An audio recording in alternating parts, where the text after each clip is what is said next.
म्हज्या मोगाळ देशवासियांनो, नमस्कार. ह्या इतिहासीक प्रसंगाचेर तुमकां संबोधीत करपाक म्हाका खोस जाता. प्रजासत्ताक दिसाच्या आदल्या दिसा हांव तुमकां काळजा सावन परबीं दितां. 75 वर्सां आदीं 26 जानेवारीक आमचो संस्थापक दस्तावेज म्हळ्यार भारताचें संविधान लागू जालें. संविधान सभेन सुमार 3 वर्सां भासाभास केल्या उपरांत 1949 वर्सा 26 नोव्हेंबराक संविधान आपणायलें. 2015 सावन 26 नोव्हेंबर हो दीस संविधान दीस म्हूण मनयतात. प्रजासत्ताक दीस हो खऱ्यांनीच सगळ्या नागरिकां खातीर सामुहीक आनंद आनी अभिमानाची गजाल. एखाद्या देशा खातीर 75 वर्सां म्हळ्यार दोळे उघड बंद करपा भशेन अशें कोणूय म्हणूंक शकता. ना, हांव म्हणटां ही फाटलीं 75 वर्सां न्हय. भारताचो व्हड निद्रिस्त आत्मो परतून जागो जाल्ल्याचो हो काळ. राष्ट्रांच्या सामाजीक मळार आपली हक्काची सुवात परत मेळोवपाक पावलां उबारल्या. सगळ्यांत पोरन्या संस्कृतायेंत भारताक एका काळार गिन्यानाचो आनी बुद्धीचो स्रोत म्हूण वळखताले. पूण थंय काळखाची एक अवस्था आयली आनी वसाहतवादी सत्तेखाला अमानवी शोशणाक लागून पुरायपणान गरिबी निर्माण जाली.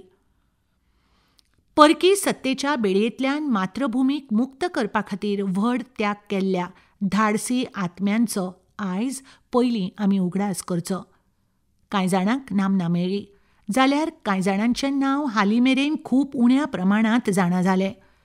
राष्ट्रीय इतिहासांतली जांची भुमिका आतां खऱ्या प्रमाणांत वळखुपाक लागल्यात त्या स्वातंत्र्य झुजाऱ्यांचे प्रतिनिधी आशिल्ल्या भगवान बिरसा मुंडा हांची 150वी जयंती आमी ह्या वर्सा मनयतात. 20व्या शेंकड्याच्या सुरवेच्या दशकांत तांचे संघर्श संघटीत राष्ट्रव्यापी स्वातंत्र्य चळवळींत रुपांतरीत जाले. महात्मा गांधी, रवींद्रनाथ टागोर आनी बाबासाहेब आंबेडकर सारकिल्ले लोक मेळप हें राष्ट्राचें भाग्य आशिल्लें, कारण तांणी तांकां लोकशाय आचार विचार परतून सोदून काडपाक आदार केलो. न्याय, स्वातंत्र्य, समता आनी भावपण ह्यो आधुनीक काळांत आमकां जाणा जाल्ल्यो सैद्धांतीक संकल्पना न्हय, जाल्यार त्यो सदांच आमच्या संस्कृतायेच्या दायजाचो भाग आशिल्ले.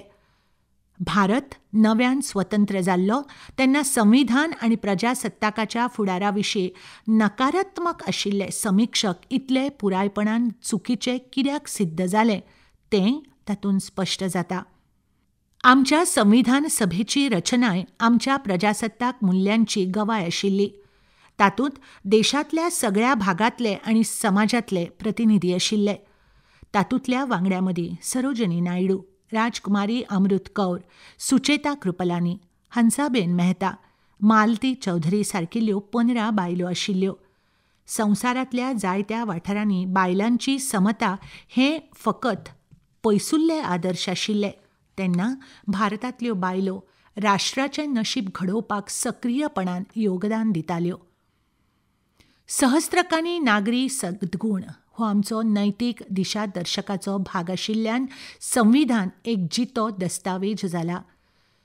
भारतीय म्हूण आमच्या सामुहीक अस्मितायेची सर्वोच्च बुन्याद संविधानान घाल्या. तें आमकां एक कुटुंब म्हणून एकठांय बांदता. फाटलीं 75 वर्सां ताणें आमच्या प्रगतीच्या मार्गाक मार्गदर्शन केलां. मसुदो समितीचें अध्यक्षपद सांबाळपी डॉ. आंबेडकर, संविधान सभेचे हेर मानेस्त वांगडी, तांच्या कडेन संबंदीत आशिल्ले वेगवेगळे अधिकारी आनी हेरांनी कश्ट करून हो सगळ्यांत अद्भुत दस्तावेज आमकां दिल्ल्या खातीर आयज आमी नमळायेन तांकां आर्गां ओंपुया. मोगाळ देशवासियांनो, एका तरणाट्या प्रजासत्ताकाच्या सर्वांगीण प्रगती वरवीं संविधानाची 75 वर्सां चिन्नीत आसात.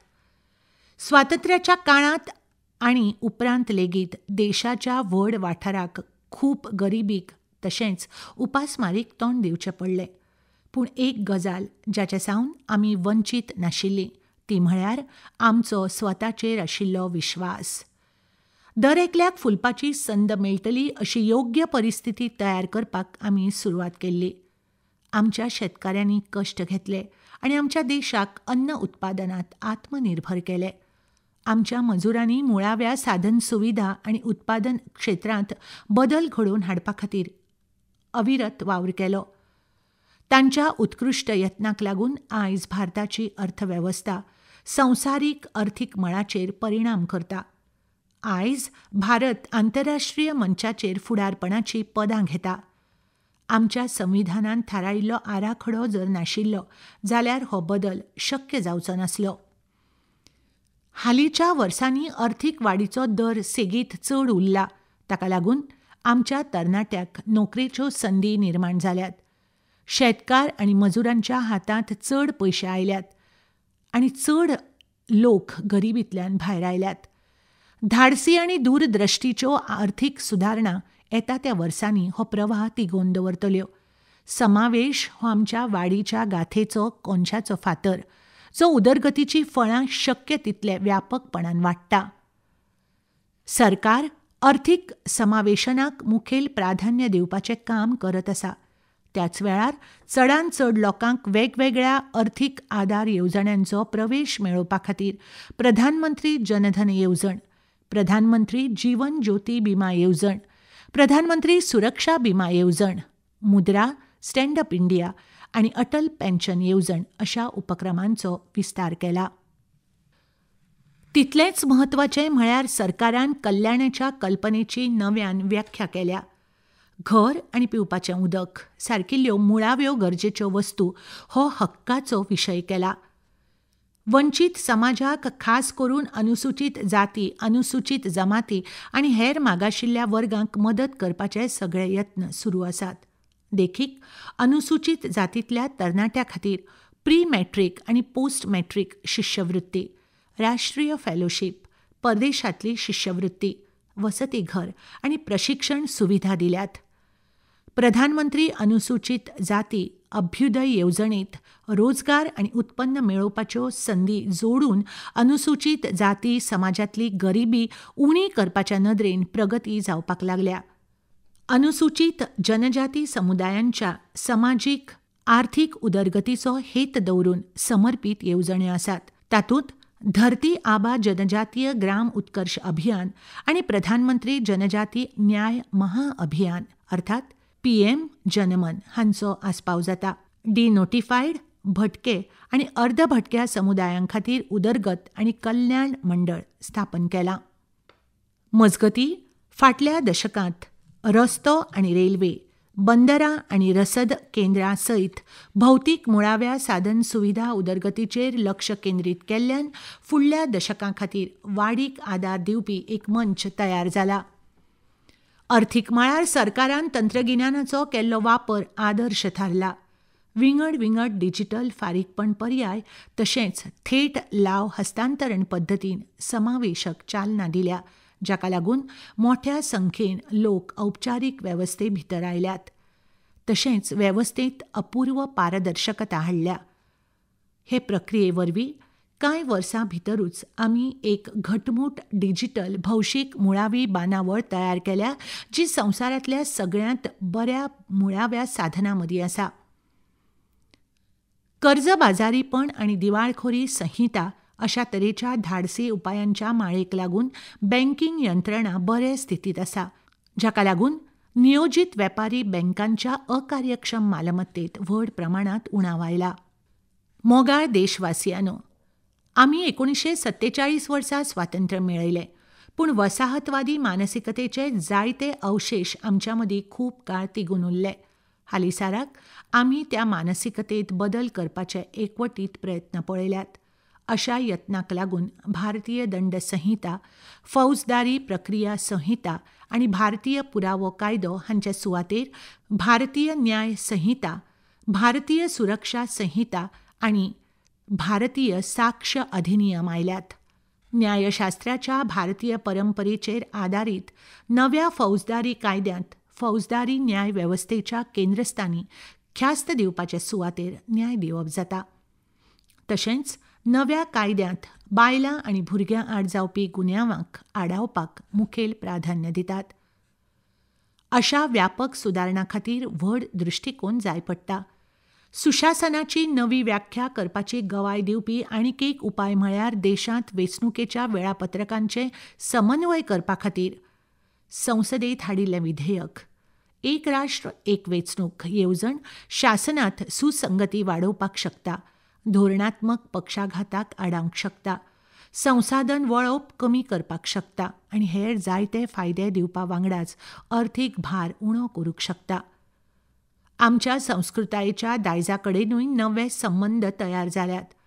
चालू आशिल्लो महाकुंभ त्या दायजाच्या गिरेस्तकायेची देख म्हणून पळोवपाक मेळटा.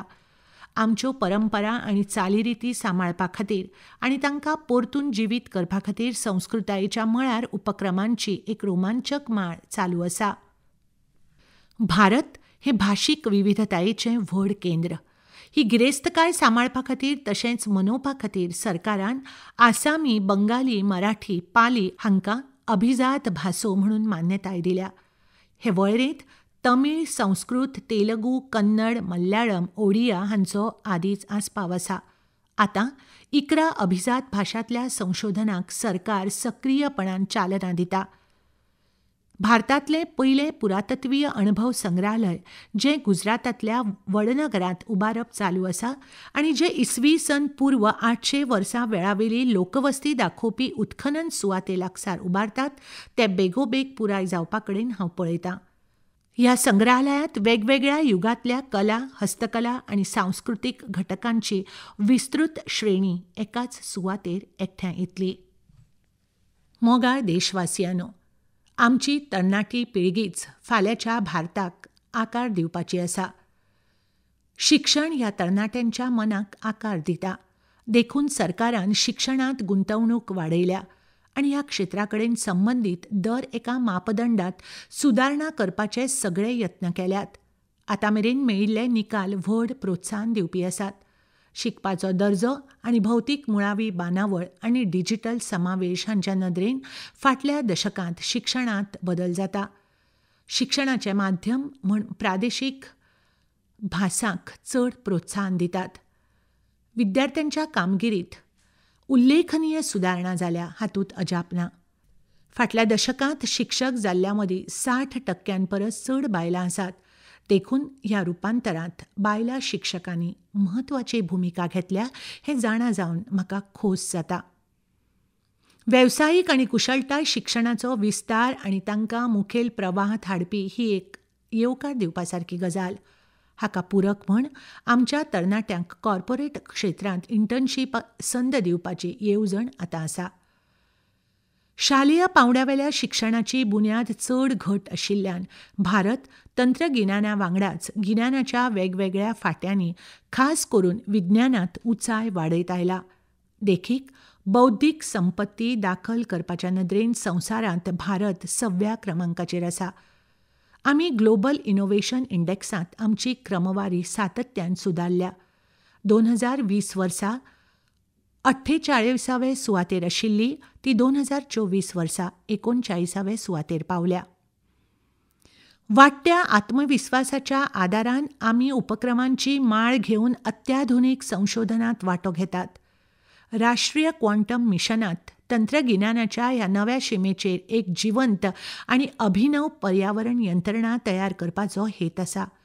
आनीकूय एक उल्लेखनीय सुरवात म्हळ्यार आंतरविधा सायबर भौतीक प्रणालीवेलें राष्ट्रीय मिशन, जी कृत्रीम बुद्धिमत्ता, मशीन लर्निंग, रोबोटिक्स आनी सायबर सुरक्षा ह्या सारक्या जायत्या प्रगत तंत्रगिन्यानाचेर लक्ष केंद्रीत करपाची येवजण आसा. ह्या तंत्रगिन्यानाक हालीं मेरेन फुडाराचो म्हणटाले, पूण ते नेटान आमच्या दिसपट्ट्या जिणेचो भाग जावपाक लागल्यात. जिनोम इंडिया प्रकल्प सैमाचो सोद घेवपाचो फकत एक रोमांचक उपक्रम जावंक ना. भारतांतल्या विज्ञानाच्या इतिहासांतलोय तो खरो म्हत्वाचो उपक्रम. तांच्या मुखेल कार्यावळी खाला ह्याच म्हयन्यांत 10,000 भारतीयांचे जिनोम क्रमांकन फुडल्या संशोधना खातीर उपलब्ध केलां. हो प्रकल्प जैव तंत्रज्ञान संशोधनांत नवे वाठार उक्ते करतलो आनी भौशीक भलायकी वेवस्थेकूय आदार दितलो. भारतीय अंतरिक्ष संशोधन संघटना हालींच्या वर्सांनी अवकाशांत व्हड झेप घेता. ह्या म्हयन्यांत इस्रोन परत एक फावट राष्ट्राक आपल्या यशस्वी स्पेस डॉकिंग प्रयोगावरवीं अभिमानी केले. ही क्षमता आशिल्लो संवसारांतलो भारत हो चवथो देश जाला.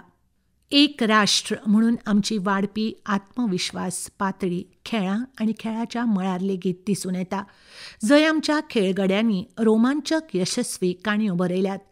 फाटल्या वर्सांनी आमच्या खेळगड्यांनी ऑलिंपीक खेळांत वेगळी वळख दाखयली. पॅरालिंपीक खेळांत आमी आमचो सगळ्यांत व्हडलो पंगड धाडलो, जो आयज मेरेनची सगळ्यांत बरी कामगिरी करून आयलो. आमच्या बुद्धीबळ चॅम्पियनांनी संवसाराक प्रभावीत केले. आमचे दादले बायलांनी फिडे बुद्धीबळ ऑलिंपियाडांत भांगरा पदक जिखलें. 2024 वर्सा डी गुकेश हाणें सगळ्यांत तरणाटो संवसारीक बुद्धीबळ चॅम्पियन जावन ह्या सगळ्या कामगिरीक उंचाय दिली. मुळाव्या पांवड्यार प्रशिक्षण सुविधांनी व्हड सुदारणा जाल्ल्यान आदार मेळिल्ल्या ह्या खेळगड्यांनी आपल्या जिखपाच्या नेटान आमकां अभिमान दिला आनी फुडले पिळगेक उंचेल्या पांवड्यार ध्येय दवरपाची प्रेरणा दिल्या. परदेशांत रावपी आमच्या भाव भयणींनी आमच्या संस्कृतीचे आनी संस्कृतायेचे उत्तम भाग संवसारांतल्या वेगवेगळ्या वाठारांनी व्हेल्यात आनी विगड विगड मळार तांणी केल्ल्या कामगिरीचो आमकां अभिमान बाळगूंक मेळ्ळा. तांणी सदांच स्वताक भारत काणयेचो एक भाग मानला. ह्या म्हयन्याचे सुरवेक प्रवासी भारतीय दिवस कार्यावळींत सांगिल्ल्या प्रमाण 2047 वर्सा मेरेन भारत हो विकसीत भारत करपाक ते सक्रीय आनी उमेदीन वांटो घेतलो असो म्हाका विश्वास आसा. मोगाळ देशवासियांनो, विस्तृत वाठारांनी व्हड प्रमाणांत आनी ठोस प्रगती जाल्ल्यान आमी मान उंच दवरून फुडारा कडेन वतात.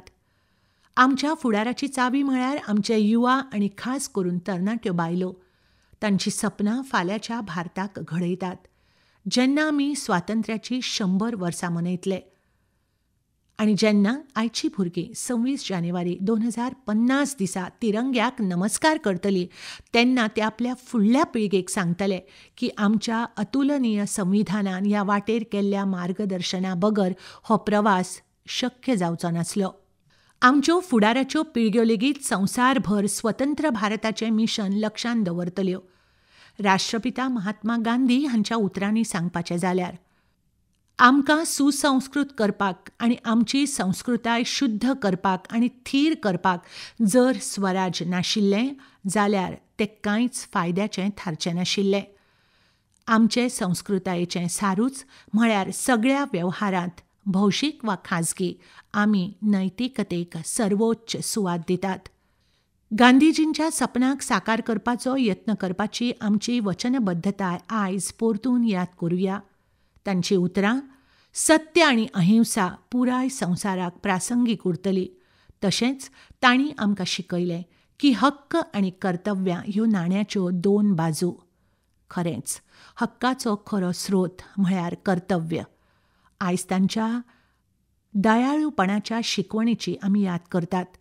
फकत आमच्या मनीस शेजाऱ्या खातीर न्हय, जाल्यार आमच्या हेर शेजाऱ्या खातीर म्हळ्यार झाडां, जनावरां, न्हंयो आनी दोंगर हांचे खातीर लेगीत. हवामान बदलाचो संवसारीक धोको आडावपाच्या यत्नांत दर एकान योगदान दिवपाक जाय. हे बाबतींत 2 आदर्श उपक्रम जाल्यात. संवसारीक पांवड्यार पर्यावरणाची राखण आनी जतनाय घेवपाक व्यक्तीक आनी समाजाक चड सक्रीय जावपाची प्रेरणा दिवपा खातीर मिशन लायफस्टायल फॉर एनवायरनमेंट नांवाच्या भौशीक चळवळीचें फुडारपण भारत करता. फाटल्या वर्सा संवसारीक पर्यावरणा दिसा आमी एक पेड मां के नाम ही एक आगळीच मोहीम सुरू केल्ली. आमच्या आवयांच्या पोशण शक्तीक तशेंच सैम आवयच्या पोशणाक मानवंदना दिली. थारायिल्ल्या मुजती आदींच 80 कोटी रोंपे लावपाची मोख पुराय जाली. लोकांक आपली चळवळ म्हण आपणावपाक मेळपी अशा अभिनव हालचालींतल्यान संवसार शिकपाक शकता. मोगाळ देशवासियांनो, प्रजासत्ताक दिसा निमतान तुमकां सगळ्यांक परत एक फावट परबी दिता. आमच्या शिमेची राखण करपी सैनीक तशेंच शिमे भितर सुरक्षीत दवरपी पुलीस आनी अर्दसैनिकांक म्हजे कडल्यान परबी. न्यायवेवस्थेच्या वांगड्यांक, नोकरशायेक आनी परदेशांतल्या आमच्या मिशनाकूय म्हज्यो परबी. तुमच्या सगळ्या वावरांत तुमकां म्हज्यो शुभेच्छा. धन्यवाद.